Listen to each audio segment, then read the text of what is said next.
Hello students, आज हम द्विविम ज्यामिति में general equation of second degree यानी टू डायमेंशनल ज्योमेट्री में general equation of second degree यानी द्वितीय घात का व्यापक समीकरण के बारे में स्टडी करेंगे। तो इसका द्वितीय घात का जो व्यापक समीकरण होता है वो होता है ax² + by² + 2hxy + 2gx + 2fy + c = 0, जहाँ a b c f g h constants हैं।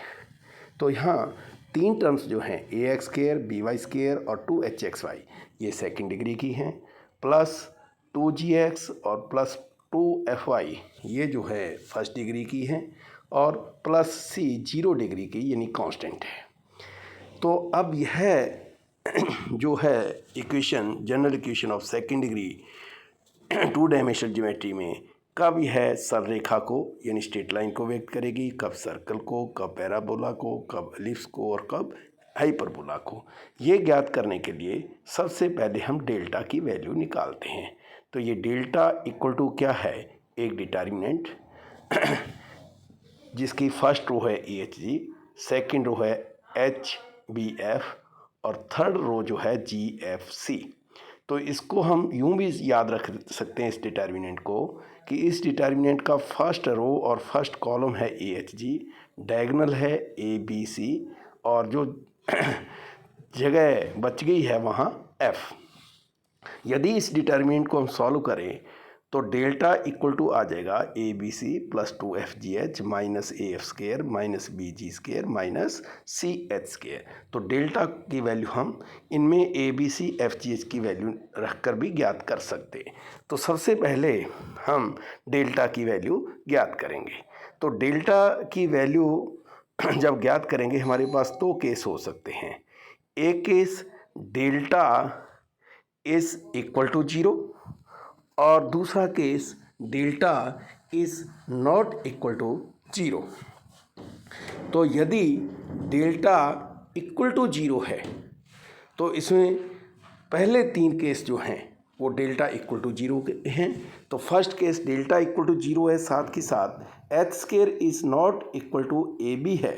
तो ये दो सरल रेखाओं यानी दो स्ट्रेट लाइन यानी रेखा युग्म पेयर ऑफ स्ट्रेट लाइंस को व्यक्त करेगा।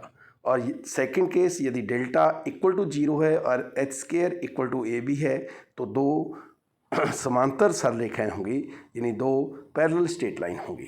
थर्ड केस यदि डेल्टा इक्वल टू 0 है और a + b 0 है तो दो लंबवत रेखाएं यानी दो परपेंडिकुलर लाइंस व्यक्त करेगी।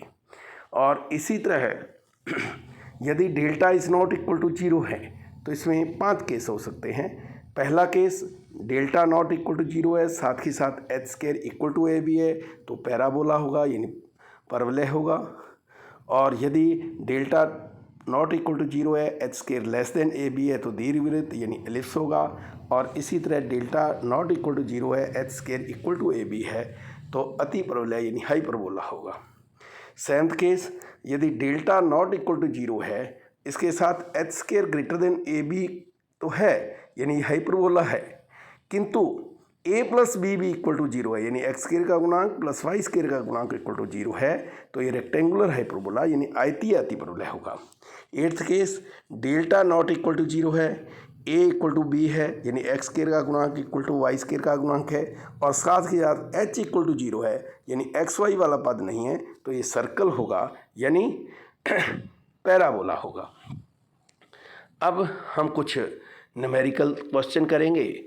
तो पहला एग्जाम्पल है निम्नांक 36x² + 24xy + 29y² - 72x + 126y + 81 = 0। तो ये सेकंड डिग्री की इक्वेशन है, द्वितीय घात की समीकरण है।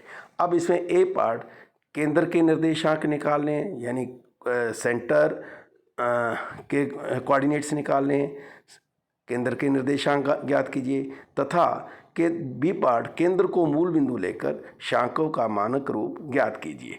तो ये किस तरह ज्ञात करना है हम ये न्यूमेरिकल क्वेश्चन लेकर, एग्जाम्पल लेकर हम आपको समझा रहे हैं। पहले सबसे पहले मान लिया कि दिया शांकव, इसको हम फाई मान लेते हैं, यानी phi x y equal to 36x square plus 24xy plus 29y square minus 72x plus 126y plus 81 equal to 0। इसको इक्वेशन नंबर फर्स्ट मान लिया। मान लीजिए कि कॉनिक का सेंटर जो है, शांकव का केंद्र जो है बिंदु x1 y1 है। तो हम क्या करते हैं, पहले फाई का x के रिस्पेक्ट पार्शियल डेरिवेटिव निकाल लेते हैं और उसकी value eight point x1 y1 पे निकाल लेते हैं और इक्वल टू 0 रख लेते हैं। तो फाई का जब x के रिस्पेक्ट हम पार्शियल डेरिवेटिव करेंगे, ये आ जाएगा 72x plus 24y plus plus 0 minus 72 plus 0 ये आ जाएगा। तो अब इसको 36 से डिवाइड कर देंगे, 18 से 12 से जब 18 से जब डिवाइड कर देंगे तो ये आ जाएगा 3x plus y minus 3 equal to 0। तो एट पॉइंट x1 y1 इसकी वैल्यू क्या आ जाएगी, 3x1 plus y1 minus 3 equal to 0। इसी तरह फाई का हम पार्शियल डिफरेंशिएशन हम कर देते हैं y के रिस्पेक्ट, और एट पॉइंट x1 y1 इसकी वैल्यू निकल लाते हैं और इसको इक्वेट कर देते हैं, तुलना करते हैं इक्वल टू 0 से। तो ये आ जाएगा हमारे पास 12x1 plus 29y1 plus 63 equal to 0। अब जब हम इसको सॉल्व करेंगे, इसको पहले वाली को इक्वेशन सेकंड मान लिया और इसको इक्वेशन थर्ड मान लिया, तो इक्वेशन सेकंड और थर्ड को सब सॉल्व करेंगे तो हमारे पास x1 की वैल्यू 2 और y1 की वैल्यू आ जाएगी -3, यानी सेंटर इस दिए कॉनिक का हो गया, दिए शांकव का हो गया 2 - 3। अब सेकंड पार्ट, केंद्र को मूल बिंदु लेकर शांकव का मानक रूप ज्ञात कीजिए। तो केंद्र को मूल बिंदु लेकर शांकव का जो समीकरण होगा वो होगा, पहले सेकंड डिग्री जो टर्म्स हैं वो लिख लीजिए, यानी 36x square plus 24xy plus 29y square plus c1 is equal to 0। इसको हमने इक्वेशन नंबर 4 मान लिया। और c1 क्या होगा, gx1 plus fy1 plus c, जहाँ x1 y1 शांकव एक का केंद्र है। तो c1 इक्वल टू आ गया g की वैल्यू, क्योंकि 2g जो है यानी x का गुणांक जो है वो 72 है, यानी 2g की वैल्यू होगी -72, तो g की वैल्यू होगी -36। तो -36 रख दिया, प्लस x1 की वैल्यू 2 प्लस f, क्योंकि 2f की वैल्यू जो है 126 है तो f हो गया 63, तो f की वैल्यू रख दी 63 इंटू y1 की वैल्यू रख दी -3 प्लस c कांस्टेंट जो है इक्वेशन फर्स्ट में 81 है। तो जब इसको सॉल्व करेंगे c1 की वैल्यू आ जाएगी -180। तो ये c1 की वैल्यू -180 इक्वेशन फोर्थ में रख देंगे, तो 36x square plus 24xy plus 29y square -180 equal to 0। तो -180 को राइट हैंड साइड में ले जाइए तो 180 हो जाएगा, फिर 180 से डिवाइड कर देंगे तो ये आ जाएगी 36/180x square plus 24/180xy plus 29/180y square is equal to 1। तो यह जो है शांकव ए का केंद्र को मूल बिंदु लेकर मानक समीकरण है। इस तरह हम जो है केंद्र किसी शांकव का केंद्र ज्ञात करेंगे और जो है केंद्र को मूल बिंदु लेकर शांकव का मानक समीकरण ज्ञात करेंगे। Thank you.